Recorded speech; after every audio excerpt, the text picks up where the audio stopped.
முருகா ஏன்பா உனக்கு வந்து இப்படிலாம் நடக்குது? சென்னையில் 2000 வருஷத்துக்கு முன்னாடி கட்டின அவருக்கான கோயிலோட நிலைமை இப்போ நீங்களே பாருங்க. 2004 சுனாமி வரைக்கும் இப்படி ஒரு கோயில் இருந்த தடையுமே தெரியல.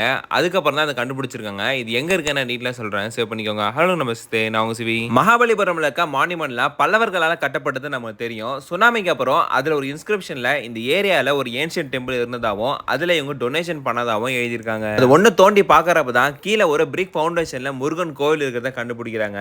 Dated back to 3rd century CE, அதாவது 2000 வருஷம் பழமையான கோவில். இது எப்படி முருகன் கோயில் சொல்றேன் அப்படி கேட்டீங்கன்னா, இப்ப நீங்க போனீங்கன்னா 2000 வருஷம் பழமையான முருகரோட வேலை உங்களால கிட்ட பார்க்க முடியும். இந்த கோவில் டைகர் கேவ் பக்கத்துல லொகேட் ஆயிருக்கு. கூகுள் மேப்ல அருள்மிகு முருகன் தமிழ் காட் டெம்பிள் போனீங்கன்னா எக்ஸாக்ட் லொகேஷன் கொண்டு போய் விட்டுரும். இது ஈஸியா ஹைவேல இருந்து ஈஸி அக்சஸ் பண்ண முடியும். வாக்கபிள் டிஸ்டன்ஸ் தான் இருக்கு. இந்த கோவிலுக்கு அப்படியே பக்கத்துல பீச் இருக்கு. அங்க போய் நீங்க டைம் ஸ்பெண்ட் பண்ணலாம். வாய்ப்பு கிடைச்சா அதை நேர்ல பாத்துடுவாங்க. அவரோட வேல் கூட இங்க இருக்கு. அவரே ரொம்ப சந்தோஷப்படுவாரு. இந்த மாதிரி நிறைய கண்டென்ட் பேஜை ஃபாலோ பண்ணிக்கோங்க. சென்னை கிட்ட எப்படி கோயிலுக்கு தான் தெரியல. இந்த வீடியோ உங்க ஃப்ரெண்ட்ஸ் அண்ட் ஃபேமிலி ஷேர் பண்ணுங்க.